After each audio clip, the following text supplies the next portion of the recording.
What is up, my dudes? Today, I'm gonna be actually making a commentary video, but this commentary is gonna be different because it's gonna be over the top 5 reasons Call of Roblox CF5 is better than PF. Now, I know this is about 1.5 years overdue, but I decided, you know what, I'll actually get around to making this video. So first off, for number 5, that's the fifth one. Oh, by the way, these aren't in any specific order, and plus these aren't the only reasons Core 5 is better than PF. Trust me, I could name about 1 trillion reasons. All right, not a billion, not a million, 1 trillion reasons that Core 5 is better. But anyways, let's start off with number 5. And number 5 is gonna be maps. Alright, so when you play PF, it gets boring after a while. Or, oh my gosh, this guy's insane. Anyways, you play some PF, and like, you play the same, 6 or 7 maps all the time. It gets really boring. Also, what not cool is how you just left the game. But okay. It also doesn't help that these maps are balanced to shit, to the point where almost every map is unbalanced in some way for a certain side, which is kind of stupid. While with the maps in Core 5, they're actually, like, good. Granted, some of them are copied, but, like, you shouldn't make new maps if you don't know how to make them. Like, the pro scene in PF is so boring because of how unbalanced the maps are. Like Crane Site. It's a fun map, but it's balanced to shit. Alright. Same with fucking Metro. Like, everybody thinks it's balanced. No. What? Ghosts have the advantage, but some people just don't understand. Anyways, that is my number 5. Now for number 4, we're gonna go with customization. Now, customization is really like non-existent in PF except for skins, which is probably the most boring customization you could possibly have, considering nobody's gonna pick up your shitty gun. Alright, but in Core 5, you do have camos, which aren't opened by dumbass cases. And guess what? You can also have hats, which is really cool. You can also have clan tags without having to be on a CPFL team and having to suck the dick of a mod just to give you the clan tag. I mean, in Core 5, you can truly tell, like, who someone is by how they dress and stuff. But in PF, everybody's this bland guy who, look at this guy. He looks like the most basic bitch in the sea.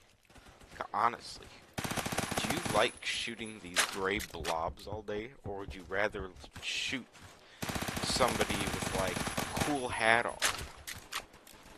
Now, I'm not saying, like, there should be no heads like Halgun, but I mean, the customization in Core 5 was so good, so magnificent, and that is the end, number 4. And we're gonna go to number 3, which is gonna be sniping. Now, sniping in this game is really easy. I mean, really easy. But in Core 5, sniping is really hard on a pro level, especially with people moving every time and bullet travel as well. Like, sniping is really fun in Core 5 because you can get really good at it. But in PF, like, sniping seems so limited and boring. It's just too easy. I want a challenge. Not just guns that can headshot, but... Oh, I have to... Oh my god, that's a nade. But I don't want to just aim above their head and... Ooh, I'll get killed by some guy I can't even see when he's got a sniper because he shot a really good head. I mean, at least you can see snipers. And yeah, but I digress. Sniping in Core 5, so much better. So much better. Alright. And that's the end of number 3. Number 2, we're gonna go with movement. Now, the movement in this game, it may seem really fluid, but it's like so messed up. Like, I just mentioned earlier how you can't even see people when they go around corners fast enough. And I feel like that's most likely due to the movement. I mean, it's a nice movement system, but it's not, like, it may look good, but it really isn't good, if you know what I mean. Like, I know I'm supposed to describe what I mean in this video, but I think you know what I mean when I say you can't see people when they go around corners.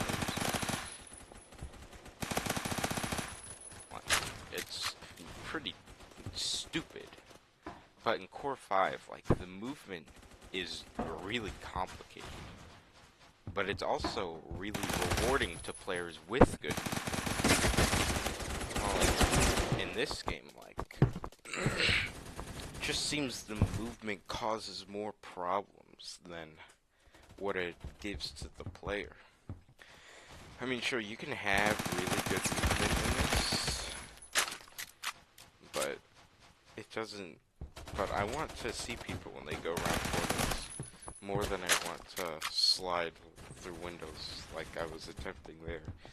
But in Core, also in Core 5, like, the strafing was really nice. Oh my gosh, I just had a brain fart. But yeah, the movement in Core 5 is just so much better. If you watch my videos, you see I had pretty decent movement. Not the best, but I had pretty good movement. But the movement in this, like, some of it's nice. I mean, the dolphin diving mechanics in this, I'd say, are decent, besides the fact that you can, like, go through ceilings. Like, let's see if I can do it here. Yeah, like, that's an issue with the movement. You can also go through walls with, like, control. Like, you can use control and go through walls and stuff. And, like, the movement just causes more problems than it solves. And so that's my number 2 spot. Now, my number 1 spot is rewarding people with skill. What I mean, alright, so there's a lot of stuff that goes into this.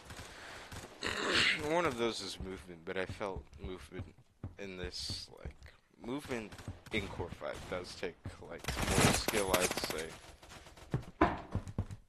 Ish. But there's also the latency issue, which feels like it's caused me.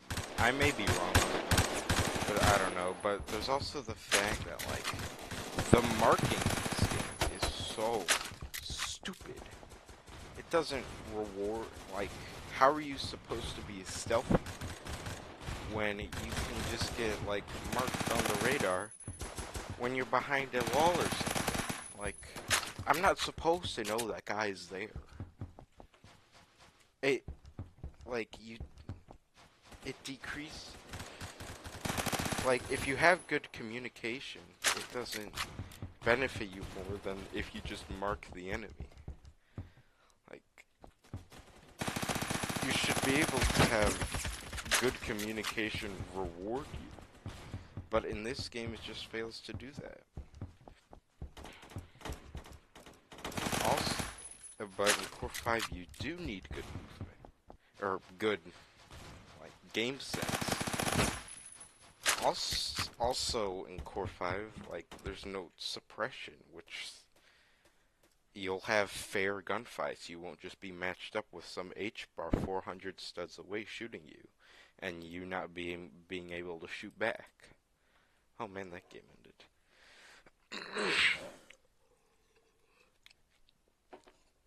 There's also, you can wallbang with any gun, not just LMGs.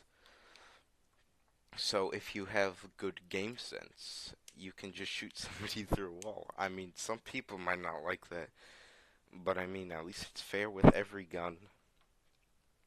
And I think there was one other thing I was thinking about. I covered movement. Oh yeah, there's also the ranks and leaderboards. That's so, like, in PF, you're not rewarded for doing good. Sure, you get more XP for kills, but it's like, you're not rewarded for winning a game at all. If you think about it, you don't get an XP. Sure, you may get cases and keys. Oh, that's so cool. But in Core 5, you're actually... It's the same for kill streaks in this game. You're not rewarded. See, I had a decent game there, but I didn't get anything for that. As far as they know, I was just the same as somebody else on my team. But in Core 5, you get extra XP for going on kill streaks. You get extra player points for going on kill streaks. You see a lot of mediocre players who just play 24/7 at the top of the leaderboards in this game. Like, but in Core 5, the people at the top of the leaderboards were usually the best players. Like, you can make a case for some other players, but they were usually the best players. And it's the same for the ranks, too. You're not going to see some, like, terrible rank 65, unless, of course, you're, like, spending 8 years on the game or something. Man, this is beat here. These kids are brain dead. But, yeah, so... that's what...